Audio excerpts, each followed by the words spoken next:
Ngayong umaga, sineselebrate natin, syempre, ang birthday ni Mars.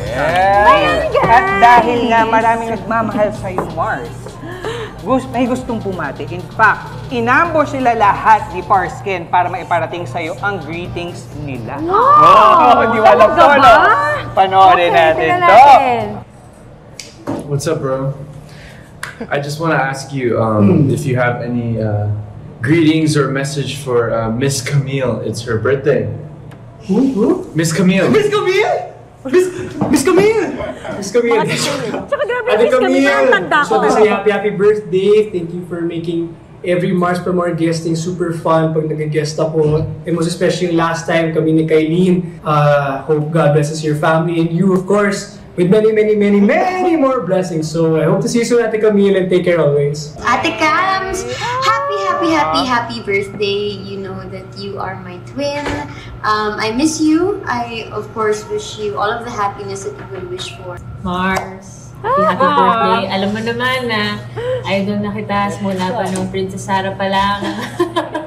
And sobrang grateful ako that I was given an opportunity to work with you, and I hope to work with you again soon. More blessings to come, and syempre, stay healthy. God bless you. Happy birthday. Hey Camille, first of all, happy birthday. Of course, thank you so much for everything sa friendship. And hopefully, patupad mo pa lahat ng dreams mo. And I'll see you soon. Yes, Ate Camille! Happy birthday to you. Continue on spreading good vibes and of course touching people's lives.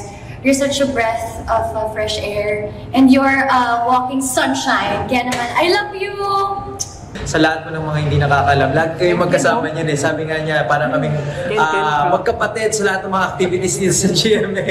Pero merong one time na nakapag-usap kami ng kahit pa paano masinsinan ni Ate Camille about sa mga goals and dreams namin sa buhay. Ang wish ko sa'yo, sana lagi kang masaya and healthy everyday kasama yung buong family mo. And sana kung ano pa yung mga goals mo at kung ano pa yung mga ninanais ng puso mo, lahat ng yun matupad. Miss Camille, Ate Camille, Madam Camille, happy birthday po sa inyo. Sana po maging maligaya po kayo ngayong araw na to. And thank you so much for guesting my dear friend, Ken Santos. Okay, happy birthday po. Wow! Ken, thank you, Ken! Grabe naman your effort. Thank you. Siyempre alam ko na it's our first time meeting, pero I wanted to talk to some people na who knows you talaga. At sa lahat ng bumate, thank you guys. Thank you. Na-enjoy ko kapag nakikita ko kayo, napapadaan kayo sa Mars, at kahit nakikita tayo sa kung saan-saan dito sa GMA. Thank you guys. I appreciate it. Love you all.